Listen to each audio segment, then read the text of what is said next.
Olá amigos, a paz de Jesus Cristo para todos aqueles que me ouvem neste momento. Hoje quero falar convosco acerca de algo muito polémico, acerca da carta de Tiago. E como eu vou mostrar que Tiago ele falava em oposição a Paulo. Tiago ele falava contra a graça de Deus. Tiago foi um opositor, um grande opositor do apóstolo São Paulo, em que enviava judeus que iam da parte dele, de igreja em igreja, onde Paulo ensinava a graça do Evangelho de Deus, e se opunha e transtornava o Evangelho e dissimulava o Evangelho.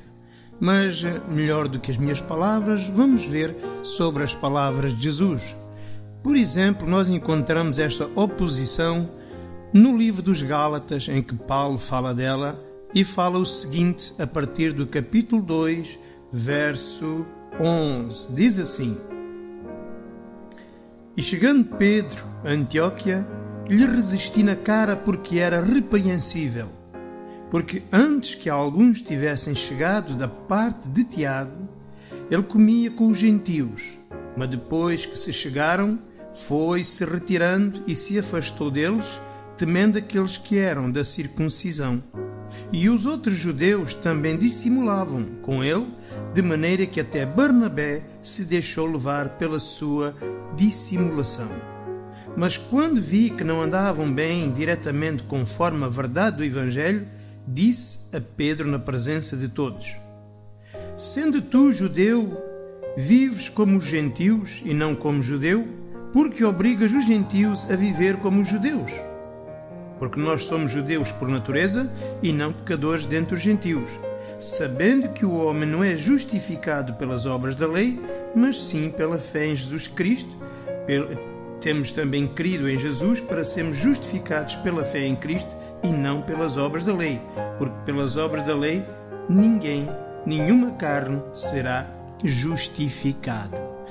Ora bem, nós encontramos aqui neste episódio, nesta carta, em que Pedro, ele, quando viu aqueles que vieram da parte de Tiago, ele começou a dissimular, porque ele tinha medo de Tiago, tinha medo dos judeus de Jerusalém, não é verdade? E então começou a obrigar os gentios a guardarem os mandamentos da lei, os preceitos da lei. E quando Paulo viu isto, ele repreendeu severamente, publicamente, diante de todos, e disse-lhe: Então, até tu que és judeu por natureza e vives como um gentio, não é? Vives agora pela graça de Deus, porque agora obrigas os outros a viver, aqueles que são gentios, a viver como os judeus.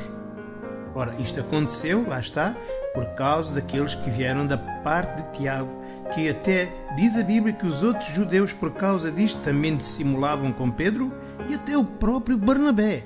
Foram todos contaminados com a doutrina que vinha da parte de Tiago.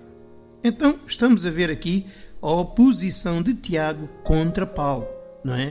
Que enviava judeus, neste caso em Antioquia, onde o próprio Paulo ele foi feito apóstolo, não é verdade? E contradizendo a verdade do Evangelho. Mas quem é este Tiago? Ora bem, este Tiago é o irmão de Jesus. Não é o apóstolo que é o filho de Alfeu, o Tiago, nem o outro Tiago que era o filho de Zebedeu, que era irmão de João. Não, era como diz no capítulo 1 deste livro dos Gálatas, 1:19, o irmão do Senhor. Porque, como é sabido, Jesus teve mais irmãos, teve 4 irmãos e pelo menos 2 irmãs, não é verdade, de sangue, filhos de Maria. E este homem, como nós vamos ver, ele nunca creu em Jesus Cristo. Nós vemos isso, por exemplo, no Evangelho de 2 São Marcos, no capítulo 3, a partir do verso 20 ao 35, em que vemos um episódio em que, quando a sua mãe e os seus irmãos eles ouviram falar que Jesus, não é, atraía grandes multidões, os irmãos começaram a dizer que ele estava louco e foram correndo, ele e toda a família, correndo para prender Jesus, não é? E quando eles chegaram, não é, chegando os irmãos de Jesus e perguntaram por Jesus, diz que foram dizer ao Senhor Jesus: Olha, a tua mãe e os teus irmãos estão ali para falar contigo. Mas Jesus, sabendo todas as coisas, ele disse severamente: Quem são os meus irmãos e a minha mãe? Ele diz que, olhando ao redor, disse: todo aquele que faz a vontade de meu Pai, esse é minha mãe e meus irmãos. Mostrando assim que Jesus não ficou nada contente com a atitude deles.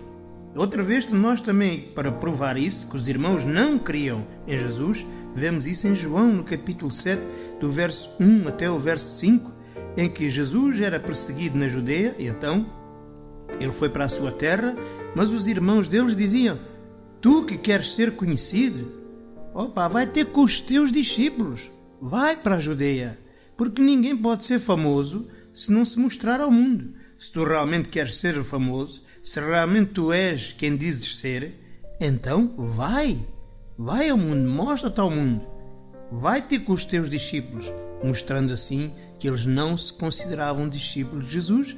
E a própria Escritura diz no verso 5 o seguinte, que até os seus irmãos não criam nele.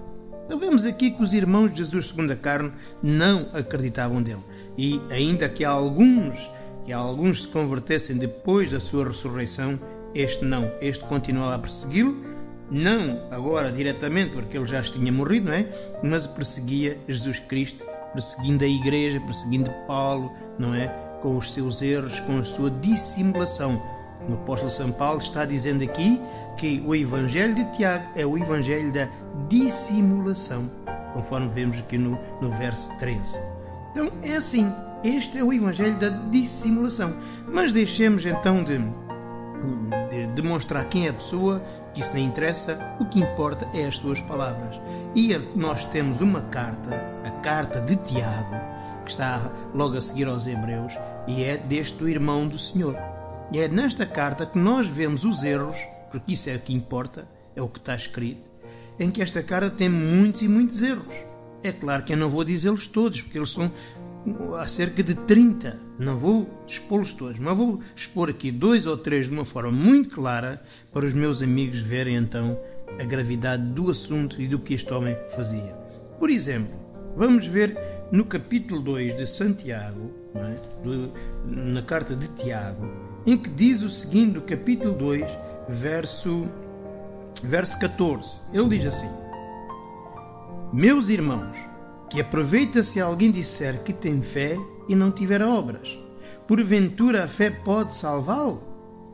E se o irmão ou a irmã estiverem nus e tiverem falta de mantimento cotidiano, e algum de vós lhe disser: ide em paz, aquentai-vos e fartai-vos, e não lhes derdes as coisas necessárias para o corpo, que proveito virá disso?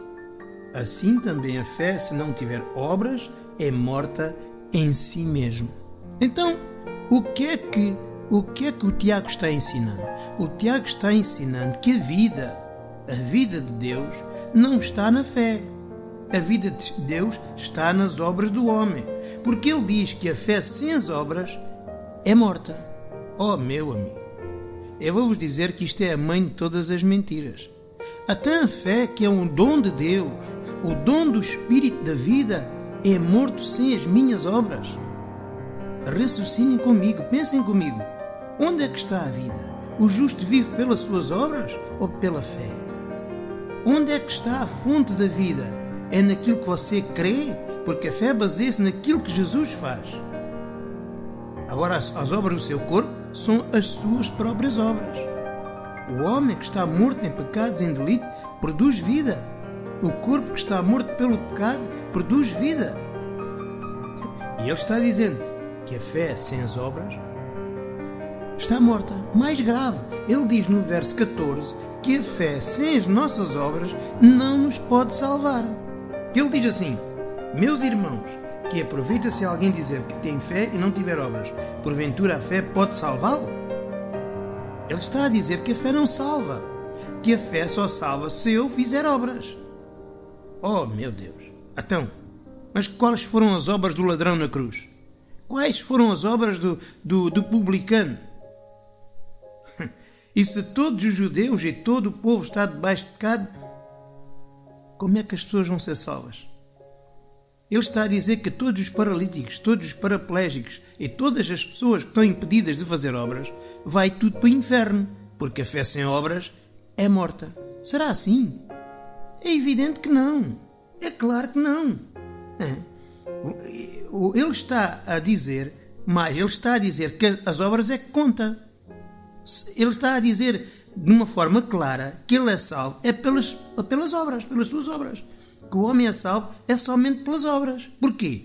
Porque ele diz que sem as obras a fé é inútil, a fé está morta. Então, logo toda a vida e toda a salvação está naquilo que eu faço e não naquilo que acredito que Jesus fez. É isso que ele está a dizer. Agora, vamos lá ver o que é que Paulo diz.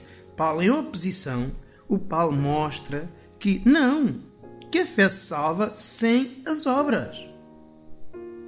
A fé salva exatamente sem as obras. Vejam comigo em Romanos, no capítulo 4. No capítulo 4 de Romanos, o apóstolo São Paulo fala sobre esta matéria, sobre a fé e as obras, e mostra isto de uma forma muito clara. Ele aos Efésios já diz: pela graça sois salvos, por meio da fé, isto não vem de vós, é dom de Deus, não das obras para que ninguém se glorie, logo afastando as obras do homem da fé em Cristo Jesus. Mas vejam o que é que Paulo ele diz, por exemplo, em Romanos no capítulo 4, ele diz assim: que diremos, pois, ter alcançado Abraão, nosso pai, segundo a carne? Porque se Abraão foi justificado pelas obras, não tem que se gloriar, mas não diante de Deus. Porque diz a Escritura: creu Abraão em Deus, e isso lhe foi imputado como justiça. Ora, aquele que faz qualquer obra, não lhe é imputado o galardão segundo a graça, mas sim segundo a dívida. Mas aquele que não pratica, mas crê naquele que o justifica, a sua fé lhe é imputada como justiça. Assim também Davi declara: bem-aventurado o homem que em Deus imputa a justiça sem as obras, dizendo que bem-aventurado aqueles cujas maldades são perdoadas, cujos pecados são cobertos, bem-aventurado o homem quem o Senhor não imputa o pecado. Pronto. Então o que é que está aqui a dizer? Paulo está a dizer que se Abraão foi justificado pelas obras, se ele obedeceu a Deus, que nem sempre, que nós sabemos que nem sempre, ele tem que se gloriar, mas não diante de Deus, porque Deus não aceita as obras do homem. Então o que é que Deus aceita? Como diz no verso 2, do verso 3, aliás, é que ele foi justificado porque creu. Ouviu a palavra de Deus e creu. E isso é que lhe foi imputado por justiça. E Paulo, querendo explicar melhor este assunto, ele diz que na graça quem faz obras não tem direito a galardão. Quem faz obras não tem direito a coisa alguma, que as obras não têm valor dentro do pacto da graça. E diz mais, que é aquele que não faz obras, mas crê, que esse é que será justificado. Na verdade, quem crê jamais faz obras. Meu amigo, você que diz que crê em Deus, se você crê, a prova que você crê é não faz obras. Porque aquele que se considera justificado nunca mais vai dizer que precisa fazer isto ou aquilo ou aquilo outro, porque senão perde a salvação. Então, se perde a salvação é porque não está justificado. A justiça de Deus não é como a justiça dos homens, que se corrompem todos os dias. Não. Porque Jesus disse: está consumado. Se está consumado, está completo. E para terminar, o próprio Paulo continua a dizer que já Davi falava desta justiça, que é independente das obras. Faça o homem bem, faça o homem mal, porque esta justiça é a justiça de Deus. E depois acaba dizendo no verso 8: bem-aventurado o homem que um Senhor não imputa pecado. Porque é que esta justiça não é corruptível? Porque quando peca, aquele que crê, Deus não lhe imputa os seus pecados, por causa da sua fé. Então, os méritos não entram na graça, né, para valorizar a salvação, para dar vida, não é verdade, à fé, como o Tiago diz, nem o pecado entra. Porquê? Porque Deus não imputa pecado àquele que nele crê. Então, esta justiça é completamente independente das obras do homem. E Paulo está a dizer que o homem é salvo sem as obras. E Tiago está dizendo que a fé só salva se o homem tiver obras. Ele não está a dizer que, não, olha, a fé mostra que tens fé. Não, as obras mostram que tens fé. Não. Ele está dizendo, o que ele está a dizer no verso 14, Tiago 2,14, é que sem as tuas obras a fé não te salva. E depois até vai buscar coisas corriqueiras, como dar de comida ao pobre, vestir, que acha que a salvação é garantida por as obras de caridade que o homem faz. Meu amigo, escute uma coisa, nada disso. Há aqui uma verdadeira contradição. Nós somos salvos gratuitamente pela fé em Cristo Jesus. A salvação é uma dádiva, é uma oferta. Agora, se eu tenho que pagar alguma coisa, se eu tenho que cumprir mandamentos, e se essa salvação depende dos mandamentos, depende da minha obediência, porque se não se perde, até já não é uma oferta. Isso é uma fantasia. Além disso, a Bíblia diz que o corpo está morto pelo pecado, como diz em Romanos 8:10. Ora, se o corpo está morto pelo pecado, só pode produzir obras mortas. Logo, como é que ele diz que a vida está nas obras? Como é que ele pode dizer que as obras é que vivificam a fé? Como é que ele pode dizer que a fé sem obras é morta? Como é que ele pode dizer que o dom do Espírito sem as minhas obras é morto? É o mesmo que estar a dizer aquilo que Jesus fez sem as minhas obras não vale nada, é inútil. Amigo, isto é uma blasfémia diante de Deus. Vejam mais, vamos ver outra situação. Também em Tiago, no capítulo 2, nós encontramos outra dissimulação. Este é o Evangelho da dissimulação, em que ele diz o seguinte, por exemplo, no verso 20, que diz assim: Mas, ó homem vão, queres tu saber que a fé sem obras é morta? Porventura o nosso pai Abraão não foi justificado pelas obras quando ofereceu sobre o altar o seu filho Isaque? Bem vês que a fé cooperou com suas obras, e pelas obras a fé foi aperfeiçoada, e cumpriu-se a Escritura que diz: E creu Abraão em Deus, e isso lhe foi imputado como justiça, e foi chamado o amigo de Deus. Vede então que o homem é justificado pelas obras, e não somente pela fé. Ora, aqui vemos mais um caso de dissimulação, que é uma coisa extraordinária. Há pouco nós estivemos a ler, Paulo dizia que se Abraão fez alguma obra de justiça, tem que se gloriar, mas não diante de Deus. O Tiago vem aqui começa a dizer que ele foi justificado pelas obras e não somente pela fé. E diz que foi justificado foi quando ofereceu o seu filho, o que é uma grande mentira. Porque os meus amigos tiveram na Bíblia na mão, vocês vão ver que quando ele foi justificado, quando a Escritura diz, creu Abraão e isso lhe foi imputado por justiça, foi quando Deus fez a promessa do filho, que foi em Gênesis capítulo 15. E quando ele ofereceu o filho, foi em Gênesis capítulo 22. São 7 capítulos à frente. Já tinha passado mais de 20 anos. Havia há mais de 20 anos que o Abraão tinha sido justificado. 20 anos.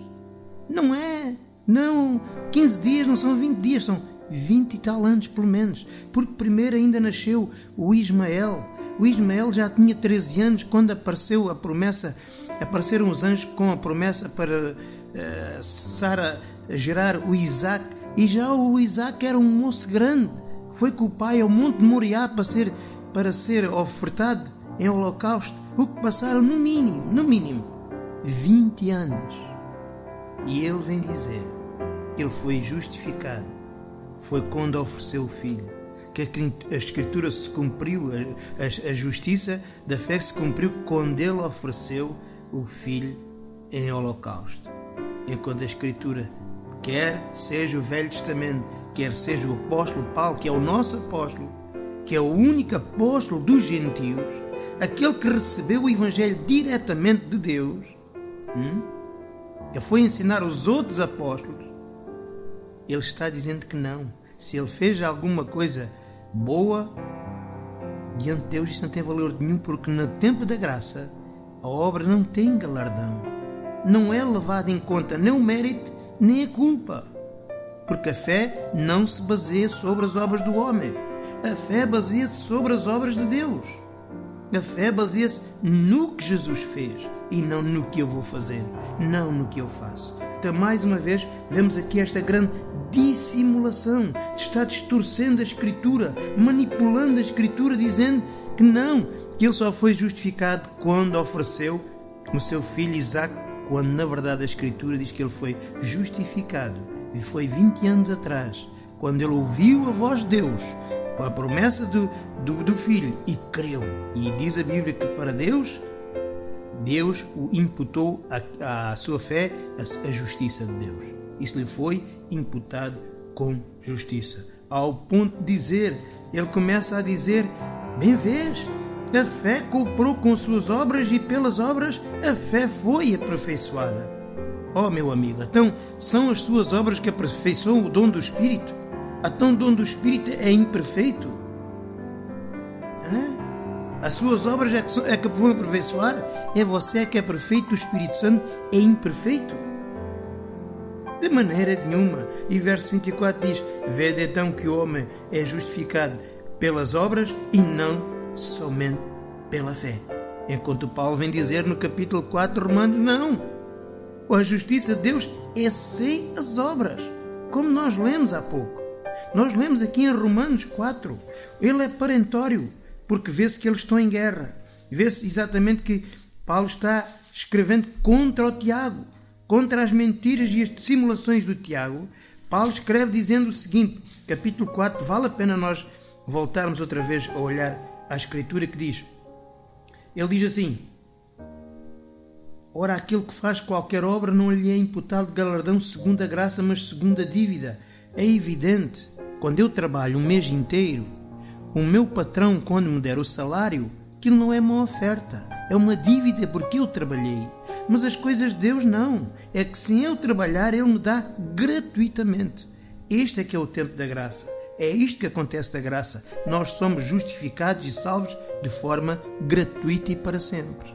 E depois acrescenta no verso 5: mas aquele que não pratica, veja, ele faz questão de mostrar, aquele que não faz obras, mas crê naquele que justifica o ímpio, a sua fé lhe é imputada como justiça. E ele insiste: assim também Davi declara: bem-aventurado o homem quem Deus imputa a justiça sem as obras. Como ele separa as obras do homem.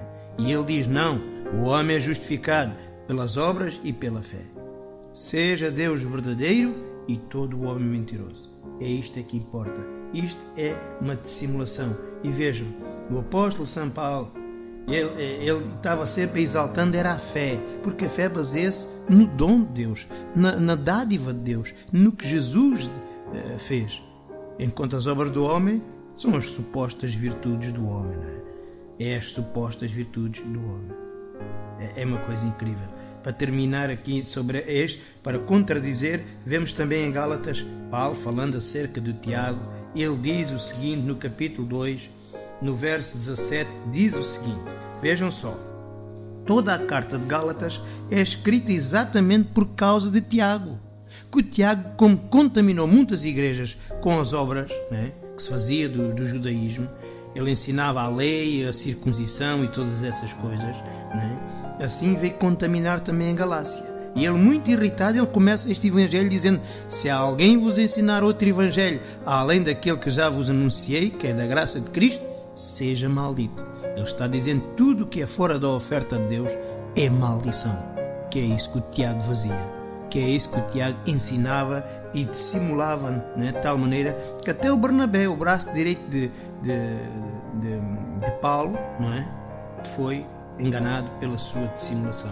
Até ele diz no verso 2, no capítulo 2, verso 17: porque se nós ainda procuramos ser justificados em Cristo, então somos achados pecadores. É porventura Cristo ministro do pecado?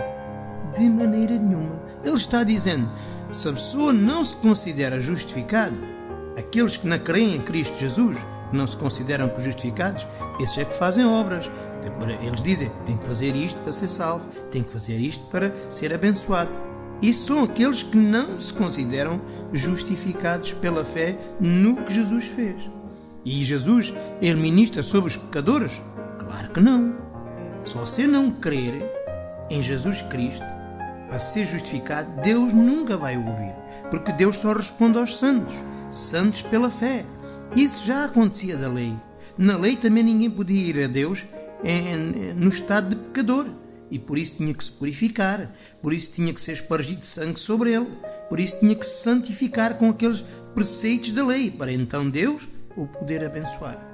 Porque Deus não ouve a pecadores. Deus só ouve aos santos, aos justos, que são aqueles que acreditam de coração naquilo que Cristo fez. Por isso ele continua a dizer: porque se eu torno a edificar aquilo que destruí, constituo-me a mim mesmo um transgressor. Ele está dizendo, se eu começo outra vez a ir para os mandamentos e para as obras que eu tinha destruído por causa da fé, então torno-me a mim mesmo pecador. E ele acrescenta: porque eu pela lei estou morto para a lei, para viver para Deus. Ele está a dizer que só é possível viver para Deus se nós largarmos as obras, a lei, os mandamentos, os preceitos. Para viver para Deus, temos que viver exclusivamente pela fé em Cristo Jesus. E depois diz no verso 21, para terminar: não aniquila a graça de Deus, porque se a justiça provém da lei, segue-se que Cristo morreu em vão. Ele está a dizer, se nós somos justificados e vamos ser salvos e vamos passar no juízo porque a gente se porta bem, então Cristo veio morrer em vão. Então Cristo não consumou coisa nenhuma, apenas principiou qualquer coisa, mas o resto está nas nossas mãos. Não, amigo, Jesus consumou todas as coisas. A justiça não provém da lei, a justiça provém de uma oferta que há em Cristo Jesus. O que é a lei? A lei é a justiça do homem. É que Deus dizia: faz assim e receberás assim. Escolhe a vida cumprindo todos os mandamentos, todos os preceitos. Ninguém alcançou a vida, mas todos ficaram debaixo de pecado. É por isso que Deus introduz uma nova aliança, para que agora sejamos justificados gratuitamente pela fé. Para terminar, mais um erro de Tiago, só para terminar. Vejam bem esta dissimulação, ainda no capítulo 2, verso 26, em que ele diz o seguinte: porque assim como o corpo sem o espírito está morto, assim também a fé sem as obras é morta. Vejam bem, meus amigos, esta dissimulação. Ele está dizendo, e começa a dizer, assim como o corpo sem o espírito está morto, e é certo, mas depois ele troca o sentido da frase e diz, assim também a fé sem as obras está morta. Ora, a fé vem do espírito, as obras vêm do corpo.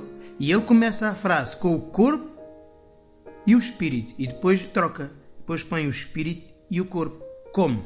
Dizendo, assim como o corpo sem o espírito está morto, ele agora devia ter dito, assim também as obras que vêm do corpo são mortas sem a fé.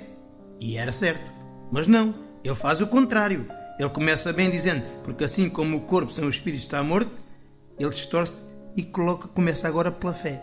Devia ter começado pelas obras, que é geradas pelo corpo. Não, ele diz, assim também a fé sem as obras é morta, dissimulando, e ninguém vê estas coisas, não é? Isto é feito com muita astúcia, não é? Mas é assim. Mas vejam, meus amigos, aqui 3 pontos, para mim, acho bastante claros. Como eu disse, há dezenas de erros, de enganos nesta carta, mas isso é só para ver quem é esta pessoa, que é o irmão de Jesus, que não cria em Jesus, não é verdade? E se nós tivermos um bocadinho de entendimento, vemos que esta carta está vazia de toda a espiritualidade, nunca fala em igreja, do novo nascimento, não fala da obra de Jesus Cristo, não fala da ressurreição, não fala da redenção, não fala da nova criação, não fala da nova aliança, não fala de nada. Só tem mandamentos, 54 mandamentos. Só fala 2 vezes em Jesus Cristo e não o exalta como os outros o fazem. Nunca falam que Ele é o Senhor, da grandeza dele. Nada, completamente nada. Apenas dissimula, debaixo do nome de Jesus, debaixo, não é, da palavra de Deus, dissimulando para levar toda a gente para as obras, para que o homem confie em si mesmo, dizendo que a fé de Deus, o dom de Deus, sem as obras do homem, não vale nada. Não é? É por isso que a Igreja Primitiva nunca quis saber desta carta. Esta carta só foi acrescentada pela Igreja Católica quase 400 anos depois da morte de Jesus, não é? E muitas outras coisas, não é? Tínhamos que falar sobre este homem, mas não vale a pena, que nem interessa o homem, interessa esta carta aqui. E alguém perguntará, pastor, para que é que essa carta está na Bíblia? Em primeiro lugar, a Bíblia não é a palavra de Deus. A Bíblia contém a palavra de Deus. Claro que tudo faz parte da palavra de Deus. Se ela está aqui, foi porque Deus quis que ela estivesse aqui. Mas é por esta carta que nós vivemos e experimentamos como é que funciona a carne, como é que funciona a dissimulação, o engano. É por esta carta. Porque o único evangelho que existe é o evangelho da graça de Deus, anunciado desde o princípio do mundo, não é? E realizado em Cristo Jesus, de tal forma que Paulo diz: se alguém vos anunciar outro evangelho além deste, seja maldito. Seja maldito. Portanto, estes foram apenas 3 situações que eu estive aqui a comentar convosco e mostrando de uma forma clara, não é? Que ele é um dissimulador. A última coisa que se sabe acerca deste homem, segundo dizem, é que ele no fim da vida se converteu e por causa disso os próprios judeus da sua igreja o apedrejaram até à morte. Deus queira que sim, porque sendo assim vamos encontrá-lo na glória. Não é? Para bem dele, Deus queira que fosse assim. Meus amigos, Deus os abençoe. No nosso site, o site da Igreja dos Eleitos, este assunto pode ser ensinado de uma forma mais clara e com outros pormenores, mas que estes 3 exemplos pelo menos que sirvam de exemplo para despertar a consciência das pessoas que, né, fora da graça de Deus, é só maldição. Deus os abençoe e até à próxima, se Deus quiser.